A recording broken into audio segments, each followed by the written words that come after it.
26 जनवरी से माघ का महीना शुरू हो गया है और ये 24 फरवरी तक रहेगा।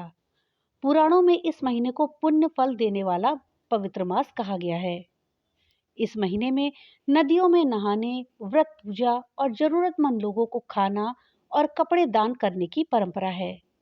पूरे माघ महीने में श्री कृष्ण, सूर्य और भगवान विष्णु की पूजा की विशेष परंपरा है। माना जाता है कि इन सभी चीजों से कई यज्ञ करने जितना पुण्य मिलता है और जाने अनजाने में हुए हर तरह के पाप भी खत्म हो जाते हैं।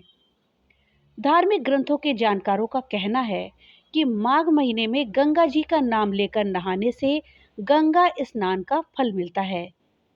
इस महीने में प्रयाग, काशी, नैमिषारण्य, कुरुक्षेत्र, हरिद्वार या अन्य पवित्र तीर्थों और नदियों में स्नान का बहुत महत्व है। दोस्तों, आज हम इस वीडियो में जानेंगे कि माघ का महीना क्यों है विशेष, हमारे लिए क्यों महीना ये खास है। इस जानकारी के लिए वीडियो को लास्ट तक देखिएगा। वीडियो अच्छी लगे तो लाइक और ज़्यादा से ज़्यादा शेयर करिएगा। और हाँ, अगर चैनल पे नए आए हैं तो चैनल को सब्सक्राइब करना मत भूलिएगा और अपने विचार हमें कमेंट बॉक्स में लिख करके ज़रूर बताइएगा। दोस्तों, पद्म, स्कंद और ब्रह्म वैवर्त पुराण में बताया गया है कि माघ महीने में जब सूर्य मकर राशि में होता है तब सुबह जल्दी उठकर पवित्र नदी में स्नान करना चाहिए। महाभारत और अन्य ग्रंथों में भी इस हिंदी महीने का बहुत महत्व बताया गया है। महाभारत के अनुशासन पर्व में ये कहा गया है, जो माघ के महीने में नियम से एक समय भोजन करता है वो धनवान कुल में जन्म लेकर अपने कुटुंबी जनों में महत्व को प्राप्त होता है।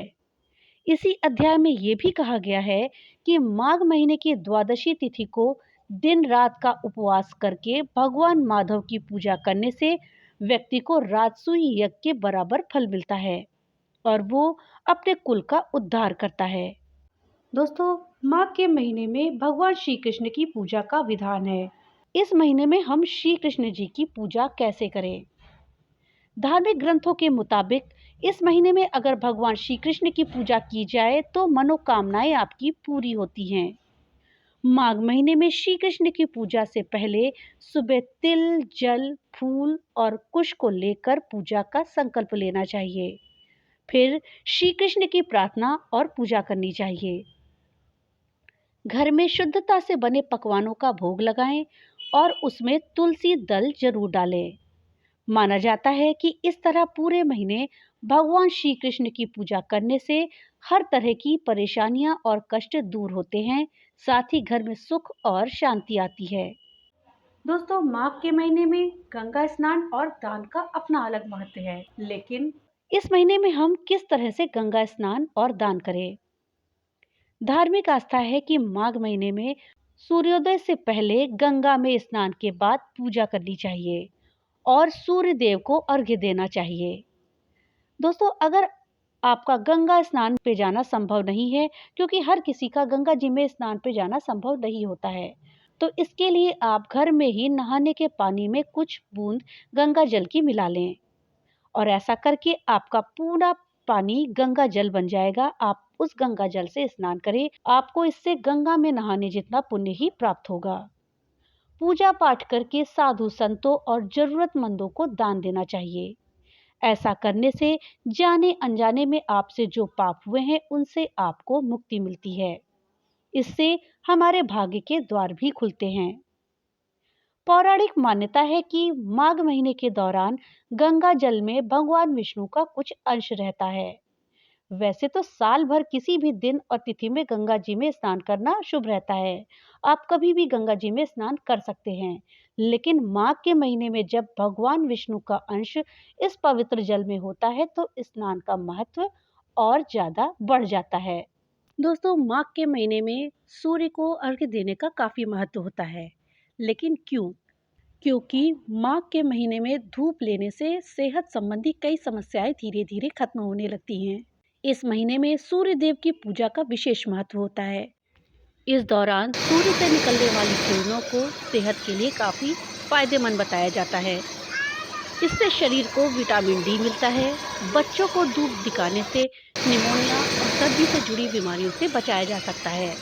वहीं बुजुर्गों को भी इस समय धूप में कुछ देर बैठना चाहिए। इससे उनकी हड्डियों से जुड़ी परेशानियां खत्म हो जाती हैं, उनमें उनको आराम मिलता है।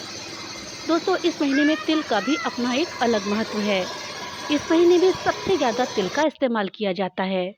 माघ मास में संकष्टी चतुर्थी, षटतिला एकादशी, तिल द्वादशी, अमावस्या, तिलकुंद चौथ, अजा एकादशी और पूर्णिमा, ये व्रत पर्व तिल के बिना अधूरे होते हैं।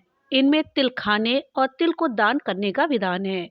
इन 30 त्योहारों के साथ ही पूरे महीने पानी में तिल डालकर नहाने का भी विधान है। इस महीने तिल खाने से सेहत अच्छी रहती है। तिल में मौजूद पौष्टिक तत्व पूरे साल आपके शरीर को तंदुरुस्त रखते हैं। दोस्तों, इस महीने में ठंडा मौसम रहता है, लेकिन मध्यम धूप दिन भर बनी रहती है, जिसकी गर्माहट नदियों के अंदर तक जाती है। वहीं रात में ठंड बढ़ने से नदियों के ऊपर का पानी ठंडा हो जाता है। इस तरह बहती नदियों में सुबह जल्दी पानी गुनगुना रहता है, जिससे नहाने से शरीर का तापमान बराबर रहता है। इस तरह नदियों के पानी से नहाने पर मौसमी बीमारियां नहीं होती। तो दोस्तों, ये थी जानकारी माघ माह के विषय में कि ये माह क्यों होता है इतना खास। भगवान भोलेनाथ की कृपा आप सब पर बनी रहे। तो मिलते हैं अगली नई वीडियो के साथ। तब तक के लिए राधे राधे।